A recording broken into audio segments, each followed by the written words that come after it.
اعوذ باللہ من الشیطان اللعین الرجیم بسم اللہ الرحمن الرحیم اللہم وفقنا لما تحب وترضى واجعل عاقبۃ امورنا خیرا ولا تکلنا الی انفسنا طرفۃ عین ابدا۔ قال امام جواد علیہ السلام: المؤمن یحتاج الی ثلاثۃ خصال توفیق من اللہ وواعظ من نفسہ وقبول ممن ینصحہ۔ سب سے پہلے میں تمام مومنین کی خدمت میں بالخصوص رہبر معظم سید علی خامنائی اور بالاخص امام زمان عجل اللہ تعالیٰ فرجہ الشریف کی خدمت میں آج کی اس شہادت کی مناسبت سے تعزیت و تسلیت عرض کرتا ہوں۔ مومنین گرامی قدر، جیسا کہ آپ جانتے ہیں کہ شہادت امام جواد علیہ السلام انتہائی ظالمانہ انداز سے انجام پائی۔ مومنین کرام چونکہ تاریخ کا مطالعہ نہیں رکھتے، فقط مجالس کی حد تک اکتفا کرتے ہیں، جس کی وجہ سے مومنین کے سامنے حقائق نہیں ہوتے۔ مختصر سے وقت میں آپ کی خدمت میں امام جواد علیہ السلام کی زندگی کے حوالے سے اور جو اہم واقعات اور حادثات رونما ہوئی ان کے مناسبت سے کچھ گوش گزار کرنا چاہوں گا۔ اس کے لیے تمہیداً کچھ مقدمہ آپ کی خدمت میں عرض کرتا چلوں کہ جتنے بھی ہمارے ائمہ گزرے وہ تمام ائمہ اپنے زمانے کے حکمرانوں کے ستم کا، ظلم کا سامنا کرنا پڑا ان کو۔ تمام ائمہ علیہم السلام نے انتہائی سختی میں زندگی گزاری۔ ہم امام جواد علیہ السلام کی زندگی پر گفتگو کرنا چاہ رہے ہیں۔ اس کے لیے ہمیں سب سے پہلے امام رضا علیہ السلام اور امام موسیٰ کاظم علیہ السلام کی زندگی پر تھوڑی سی روشنی ڈالنی پڑے گی، تاکہ ہمیں اندازہ ہو جائے کہ یہ بزرگوار کس طرح سے زندگی گزارتے تھے، کس طرح سے اپنے زمانے میں اپنے زمانے کے جابر حکمرانوں کے سامنے یہ ڈٹ کر مقابلہ کرتے تھے۔ تمہیداً میں عرض کرتا چلوں کہ امام جواد علیہ السلام کی ولادت سے پہلے امام رضا علیہ السلام کی زندگی میں امام رضا علیہ السلام کے ساتھ جو مشکلات پیش آئیں، اس سے پہلے امام موسیٰ کاظم علیہ السلام کے ساتھ جو مشکلات پیش آئیں، ان میں ہم فہرستاً ایک جزئی طور پہ ان حالات کو بیان کریں گے جن میں مومنین کو اندازہ ہو جائے گا کہ کیا مشکلات تھیں امام موسیٰ کاظم علیہ السلام، جس کی وجہ سے امام علیہ السلام کو 14 سال تک زندان میں رہنا پڑا، اور اس دوران امت غائب تھی اور امام زندان کے اندر موجود تھے۔ امام موسیٰ کاظم علیہ السلام کے متعلق آپ کی خدمت میں عرض کرتا چلوں کہ امام موسیٰ کاظم علیہ السلام زندان میں رہے، اور اس دوران ایک ایسا سلسلہ چلتا رہا، ایک خوبصورت نظام، یعنی وہ نظام کہ جو آج کے زمانے میں نافذ ہے کہ امام پردے غیبت میں ہیں اور امام کی غیر موجودگی میں ان کے نائبین جو ہے اس کام کو سنبھالے ہوئے ہیں۔ امام موسیٰ کاظم علیہ السلام چونکہ ایک زندان سے دوسرے زندان اور دوسرے زندان سے تیسرے زندان میں چلے جاتے، جس کی وجہ سے امت سے کاٹ دیا گیا تھا۔ دشمن کا ایک حربہ یہ تھا، ایک پروپیگنڈا دشمن کا، اور مین جو کام آپ کہیں دشمن کا یہ تھا کہ امام کا رابطہ امت سے کاٹنا، یہ دشمن کا مین حربہ تھا۔ اور امام کا فریضہ کیا تھا؟ اپنا رابطہ امت سے جوڑنا۔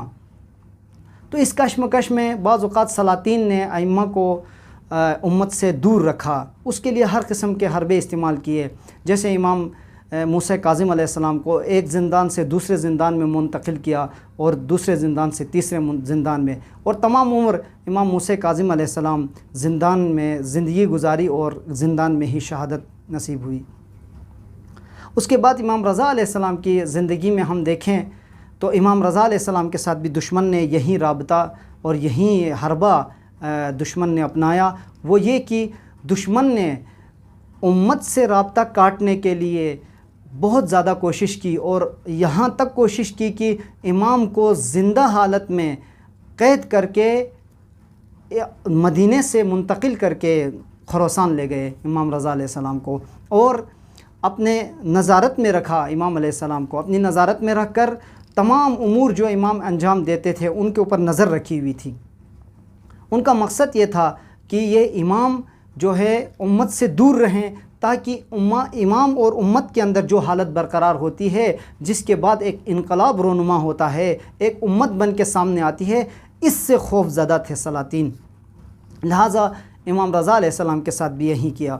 دیکھیے امام رضا علیہ السلام کی زندگی میں امام رضا علیہ السلام کے ساتھ جو واقعات، جو حالات رونما ہوئے، اس میں سر فہرست امام رضا علیہ السلام کے ساتھ جو واقعہ پیش آیا، امام رضا علیہ السلام چونکہ ان امام میں سے ہے جن کو خداوند تبارک و تعالیٰ نے اولاد دیر سے عطا کی، یعنی مورخین لکھتے ہیں کہ 40 سال کے بعد، تقریباً 38 اور 40 سال کے درمیان امام جواد علیہ السلام کی ولادت ہوئی۔ یہاں پہ ایک سوال یہ پیدا ہوتا ہے کہ کیوں خداوند تبارک و تعالیٰ نے اتنے تہمات اور اتنے الزامات اور تہمات ہونے کے باوجود کیوں خداوند تبارک و تعالیٰ نے امام رضا علیہ السلام کے فرزند عطا نہیں فرمایا؟ ہر چیز کے اندر خدا کی ایک حکمت ہوتی ہے۔ میں امام موسیٰ کاظم علیہ السلام کے حوالے سے عرض کرتا چلوں کہ امام موسیٰ کاظم علیہ السلام کے زمانے میں ایک خوبصورت نظام جو کہ آج کے زمانے میں رائج ہے، امام موسیٰ کاظم علیہ السلام زندان میں تھے، ان کے نمائندے تھے، ان کے نمائندے یہ تمام امور سنبھالے ہوئے تھے۔ امام نے ان کو اتھارٹی دی ہوئی تھی، ذمہ داری دی ہوئی تھی، اور وہ اس امام کی غیر موجودگی میں تمام چیزیں، خمس و زکوٰۃ اور تمام چیزیں وہ جمع کرتے تھے۔ یہاں پہ ایک مشکل یہ پیش آئی کہ امام موسیٰ کاظم علیہ السلام کی وفات کے بعد امام رضا علیہ السلام نے جب کہا کہ میں امام ہوں، اور تمام نمائندوں کو طلب کیا، تمام نمائندے تشریف لائے، لیکن کچھ ایسے تھے سرکردہ وہ تشریف نہیں لائے، اور اتنا ظلم و ستم کہ امام علیہ السلام جب بلاتے تو آتے نہیں، اور جب اصرار کرنے پر امام علیہ السلام کو کہا کہ آپ امام نہیں ہیں، نعوذ باللہ امامت کا انکار کر دیا انہوں نے۔ اور اس سے بھی بڑا ظلم امام کی موجودگی میں ایک فرقہ بنایا، فرقہ واقفیہ کے نام سے گھڑ لیا، اور اس سے بھی بڑا ظلم یہ کیا کہ جب امام نے کہا کہ یہ خمس و زکوٰۃ کا پیسہ دو تو امام کو نہیں دیا، بلکہ ان ایسے افراد اور علماء تیار کیے جن کی مدد سے بنی امیہ کا جو کام تھا وہ جاری رکھا، وہ تسلسل رکھا۔ جس طرح کی مومنین آگاہ ہیں کہ بنی امیہ کے زمانے میں جو ممبر خریدے گئے تھے، 9000 ممبر خرید کر علی علیہ السلام پہ شب و ستم کراتے تھے، یہی کام امام موسیٰ کاظم علیہ السلام کے امام موسیٰ کاظم علیہ السلام کے نمائندے نے امام رضا علیہ السلام کی زندگی میں یہ کام انجام دیا کہ وہ خمس و زکوٰۃ کا مال جو امام کا حق تھا، اسی سے امام کے اوپر شب و ستم اور امام کے خلاف تبلیغ شروع کی، یہاں تک آگے پہنچے کہ اب تہمت، نعوذ باللہ اس قسم کی تہمات امام علیہ السلام کے اوپر لگائیں کہ امام علیہ السلام کو کہا کہ آپ امام نہیں ہیں۔ اس کے بعد جب 38 سال کے بعد جب ولادت ہوئی امام جواد علیہ السلام کی، تو ظلم یہاں تک آپ دیکھیں کہ امام علیہ السلام کو کہا کہ یہ فرزند آپ کی اولاد نہیں ہے۔ نعوذ باللہ امام علیہ السلام کے اوپر الزام لگایا کہ یہ آپ کی اولاد نہیں ہے۔ اتنا بڑا ظلم، اتنا بڑا ستم، یہ معمولی انسان کے ساتھ اگر یہ ہو تو وہ بندہ زندہ نہیں رہے گا، وہ کہے گا کہ میرا زندہ رہنا فائدہ نہیں، لیکن اماموں کے ساتھ یہ حالات رونما ہوئے۔ امام رضا علیہ السلام کے اوپر یہ تہمت لگائی گئی۔ امام رضا علیہ السلام، امام جواد علیہ السلام جب دنیا میں تشریف لائے تو فرقہ واقفیہ نے قیافہ شناس کو بلایا اور کہا کہ پتہ کریں کہ آیا ان کی اولاد ہے یا نہیں ہے۔ قیافہ شناس آیا اور اس نے تصدیق کی کہ یہ امام رضا علیہ السلام کے فرزند ہے۔ اب یہ ظلم و ستم کی یہ کہانی یہاں پہ ختم نہیں ہوتی۔ مومنین کرام فقط مجالس کی حد تک سنتے ہیں اور اس پہ اکتفا کرتے ہیں، یہاں ایسا نہیں ہونا چاہیے۔ مطالعے کی ضرورت ہے، پڑھنے کی ضرورت ہے تاکہ آگاہ ہوں حقائق سے۔ اس کے بعد امام رضا علیہ السلام کے بعد امام ہادی علیہ السلام کا دور آتا ہے. جب امام ہادی علیہ السلام کا دور آتا ہے تو یہی فرقہ جو فرقہ واقفیہ تھا امام کی امامت کا انکار کرتا ہے اور کہتا ہے کہ یہ کیسے ممکن ہے کہ ایک چھوٹا سا بچہ جو کم سنی میں ہے 8 یا 10 سال کا ہے یہ کیسے امامت کے عہدے پر فائز ہو سکتا ہے, خلیفۃ اللہ کیسے بن سکتا ہے. تو امام رضا علیہ السلام اس فرزند کے بارے میں کہتے ہیں کہ اس مولود سے پربرکت نومولود ابھی تک دنیا میں نہیں آیا. امام رضا علیہ السلام امام جواد علیہ السلام کے بارے میں فرما رہے ہیں جس طرح سے امام رضا علیہ السلام کی ولایت کے اوپر گواہ حضرت جواد علیہ السلام تھے, اسی طرح سے حضرت مریم کی عصمت کے گواہ حضرت مسیح تھے. ہو بہو یہی مصداق ہے امام جواد علیہ السلام کے لیے. جس طرح سے رسول اللہ صلی اللہ علیہ وآلہ وسلم کے بارے میں یہ کہا گیا کہ آپ کی اولاد نہیں ہے, تو خداوند تبارک و تعالیٰ کا فرمانا ہے قرآن مجید میں انا آتیناک الکوثر فصلی لربک وانحر انا شانیک ھو الابتر. خداوند تبارک و تعالیٰ نے فرمایا کہ تم لوگ دم کٹے ہو, تمہاری نسل نہیں ہے, ان کی تو نسل ہے, ایسی نسل جو تا قیامت رہے گی, ایسی نسل خدا نے عطا کی. تو امام جواد علیہ السلام کو بھی یہی کہا گیا کہ امام رضا علیہ السلام کو یہی کہا گیا کہ آپ کی اولاد نہیں ہے, جبکہ امام جواد علیہ السلام کی ولادت کے بعد یہ پردہ فاش ہوا کہ وہ مومنین اکرام جو بظاہر مومن بنے ہوئے تھے, بظاہر امام کے نمائندے بنے ہوئے تھے, ان کے اوپر سے پردہ فاش کر دیا.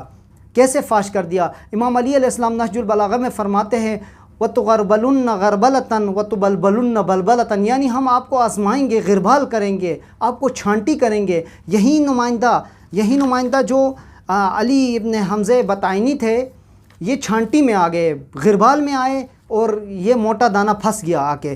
جو مومن تھے, خالص تھے, وہ نکل کے غربال سے باہر آئے, اور یہ علی ابن حمزہ بطائنی جو امام موسیٰ کاظم علیہ السلام کا نمائندہ خاص تھا, خمس و زکوٰۃ جمع کرتا تھا, یہ پھنس گیا آ کے, پھسل گیا دنیاوی مفادات کی خاطر. کہا جاتا ہے کہ اس کے پاس 30,000 تک کے دینار تھے جن کی وجہ سے یہ پھسل گیا, اور ان دینار کی خاطر اس نے امامت کا انکار کر دیا. انہوں نے یہ کام کرایا. علی ابن حمزہ بطائنی کے کارنامے آپ دیکھیں کہ فرقہ واقفیہ بنایا, اور فرقہ واقفیہ کا یہ سرغنہ تھا, اور اسی پیسے سے جو امام کا حق تھا اسی سے یہ مجالس برپا کرتا, اور ان میں ان علماء اور خطیبوں کو بلاتا جو اپنے من پسند کے تھے ان کے, اور وہ جو امام جواد اور امام رضا علیہ السلام کے خلاف جو تبلیغ کرتے ان کو بلاتا. یہ ان کے کام تھے. دوسری طرف سے معتصم اور مامون نے بھی ان کی بہت زیادہ مدد کی, اور یہاں تک مدد کی کہ بہت زیادہ پیسے دیے اور اس فرقے کی تقویت کی. دوسری طرف مامون نے اپنی بیٹی ام فضل کا رشتہ بھی دیا, اور جس کے ذریعے ہی امام کی شہادت واقع ہوئی. یہ کارنامے تھے علی ابن حمزہ بطائنی کے کہ جو بظاہر ایک نمائندہ بنا ہوا تھا امام کا, جب غربال میں آیا تو اس کے تمام کارنامے ختم ہو گئے, اس کی تمام اصل جو چہرہ تھا وہ نکل کے باہر آیا. بنی امیہ نے بھی یہی کام کیا تھا. بنی امیہ نے بھی منبر خریدے اور شب و ستم کرایا, انہوں نے بھی یہی کام انجام دیا. ہم زیادہ وقت نہیں لیتے چونکہ مختصر سے وقت میں اتنا ہی بیان ہو سکتا تھا. آخر میں مصائب کے کچھ چند جملے اور مومنین کی زحمت کو تمام کرتا ہوں. جب امام جواد علیہ السلام کو ام فضل کے ذریعے زہر دیا گیا, عزیزان یہ تاریخ میں پہلا واقعہ نہیں ہے, بلکہ یہ واقعہ پہلے بھی رونما ہوا ہے. امام حسن علیہ السلام کو جب زہر دیا گیا, جب ان کی زوجہ نے ان کو زہر دیا, تو امام حسن علیہ السلام فریاد کر کے پکارتے ہیں, فریادیں کرتے ہیں. امام حسین علیہ السلام فریاد سن کر آتے ہیں امام حسن علیہ السلام کے پاس اور کہتے ہیں بھیا کیا ہوا، آخری وقت ہے کیا آپ نصیحتیں کر رہے ہیں؟ تو امام حسن علیہ السلام کہتے ہیں فریاد کر کے کہ جاؤ جا کے اس تخت کے نیچے دیکھو۔ امام حسن علیہ السلام امام حسین سے فرماتے ہیں تخت کے نیچے دیکھو۔ امام حسین علیہ السلام تخت کے نیچے دیکھتے ہیں، کیا دیکھتے ہیں؟ دیکھتے ہیں کہ امام حسن علیہ السلام کے جگر کے ٹکڑے پڑے ہوئے ہیں۔ عزیزو، یہ تاریخ میں پہلا واقعہ نہیں تھا، یہ تاریخ نے دہرایا کہ امام جواد علیہ السلام کو جب زہر دیا گیا، زہر کا اثر بڑا خطرناک ہوتا ہے۔ تلوار کے ضرب سے زہر کا جو اثر ہوتا ہے خطرناک ہوتا ہے۔ امام جواد علیہ السلام کو جب زہر دیا گیا تو امام علیہ السلام کا کلیجہ جگر پارا پارا ہوا، اور امام علیہ السلام چیخ و پکار اور واویلا و فریاد کر رہے تھے، اس خاتون سے، اس ملعونہ سے کہہ رہے تھے کہ مجھے پانی دو، لیکن انہوں نے پانی نہیں دیا۔ الا لعنت اللہ علی القوم الظالمین۔